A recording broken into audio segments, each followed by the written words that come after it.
अस्सलामुअलैकुम वरहमतुल्लाहि वबरकातुहू। आऊज़ु बिल्लाहि मिनश्शैतानिर्रजीम। बिस्मिल्लाहिर्रहमानिर्रहीम। मैं तुहाडे सामने हाज़र बाबा अली अहमद सियाल और मैं अज तुहाडे लई एक बहुत ही अच्छी वीडियो लैके हाज़र होया।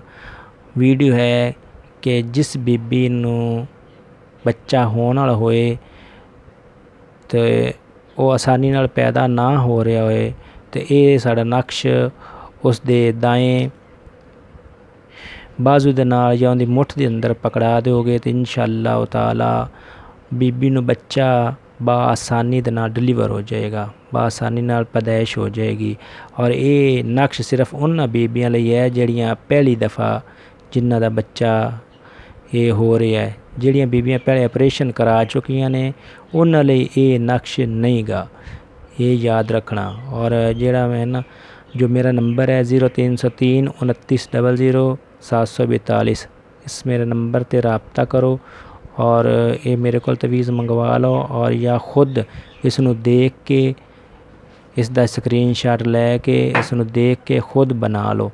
इंशाअल्लाह ताला जो ही इसनूं तुसीं इस्तेमाल करोगे बिल्कुल बच्चा आसानी दे नाल पैदा हो जाएगा।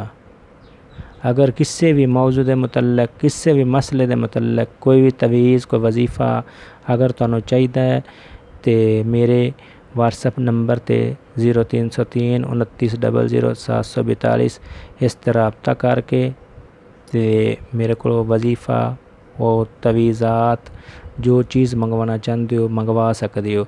हुण मैं तुहानूं वजीफ़ा वो नक्श मैं तुहानूं दिखा दिना। इस नक्श नूं तुसां इस तरह लिख लेना, इस तरह लिख के ते इसनूं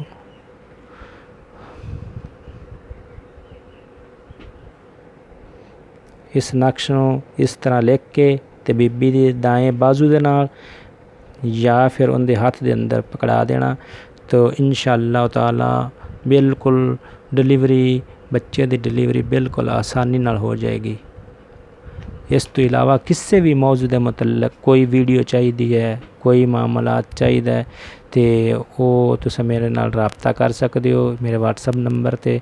और इस तवीज़ की मेरे को इजाज़त लेना ज़रूरी है, इस तवीज़ की मेरे तो इजाज़त लेना इंशाअल्लाह ताला। और ये जो भी वीडियो बनाई जा रही है सदका जारिया के तौर पर बनाई जा रही है, दुआओं में याद रखना। अस्सलाम वालेकुम।